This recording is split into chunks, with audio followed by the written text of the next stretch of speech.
ফুটবলের মাঠ এই শিরোনামে বেশ কয়েকটি ভিডিও আমার পেজে আমি পাবলিশ করেছি।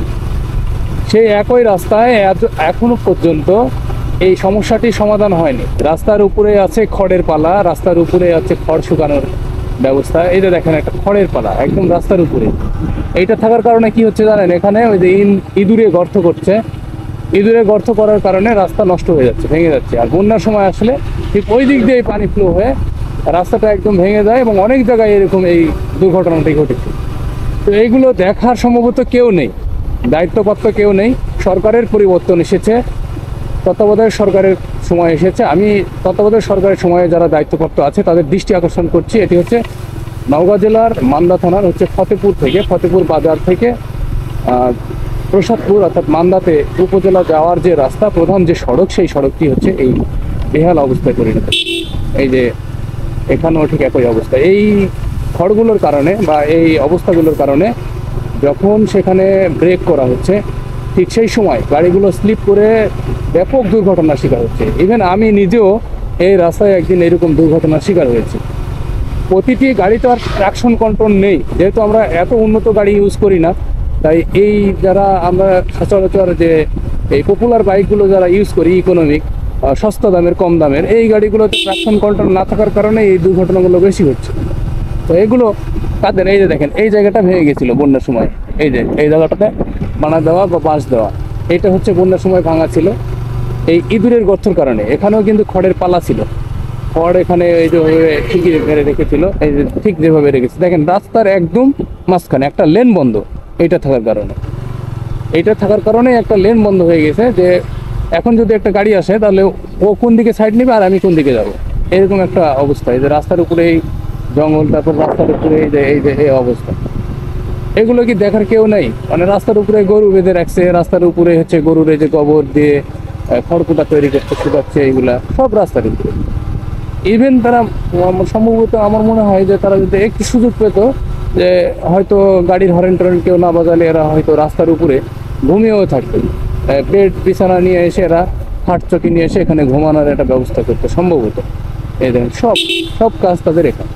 তারা ধান চাষ করে, তারা জমিদার মানুষ, এক কথায় জমি আছে তাদের।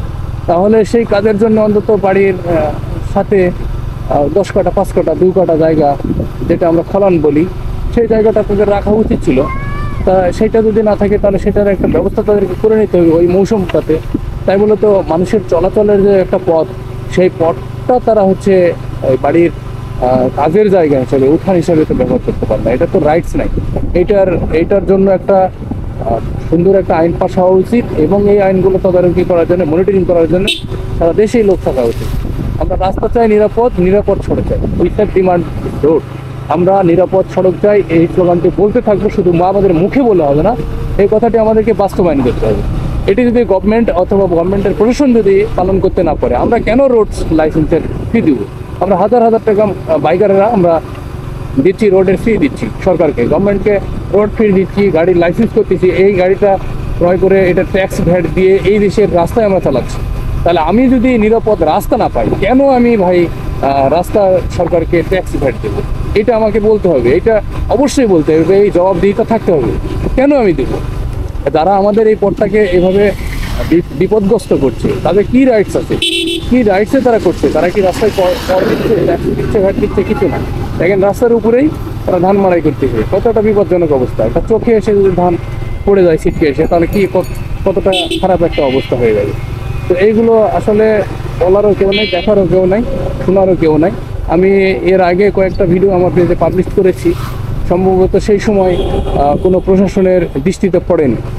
হ্যাঁ, আমি দেখেছি হচ্ছে কোর্টের ভিতরেও হচ্ছে কোর্টের পেশকার বসে থেকে বাংলাদেশের, তারা মোবাইল স্ক্রল করে বিভিন্ন ভিডিও দেখে, ফানি ভিডিও দেখে। তো পিওনো এবং হচ্ছে থানার যারা কর্মকর্তা থাকে তাদের কাছে তারাও ভিডিও দেখে, তাদেরও অনেক কমেন্ট পায়, কিন্তু তারা কি এইসব ভিডিও দেখে না? যদি না দেখে থাকে, সকলের কাছে অনুরোধ থাকবে, যারা এই ভিডিওটি ওপেন করবেন, যারা এই ভিডিওটি যাদের চোখে পড়বে, এই ভিডিওটি অবশ্যই শেয়ার করবেন। সারা বাংলাদেশে এটি একটি মারাত্মক সমস্যা। এই সমস্যাটা থেকে আমরা পরিত্রাণ চাই, কোনো আন্দোলন করে নয়, এই ভিডিওর মাধ্যমেই সরকারের নজরে আনতে চাই এবং এই সমস্যাটির সমাধান হওয়া উচিত বলে আমি মনে করি। এটি সকলের জন্যই একটি নিরাপদ একটি ব্যবস্থা হবে এই প্রত্যাশা রেখে বিদায় নিচ্ছে আজকের ভিডিওতে। আসসালামু আলাইকুম রহমতুল্লাহ।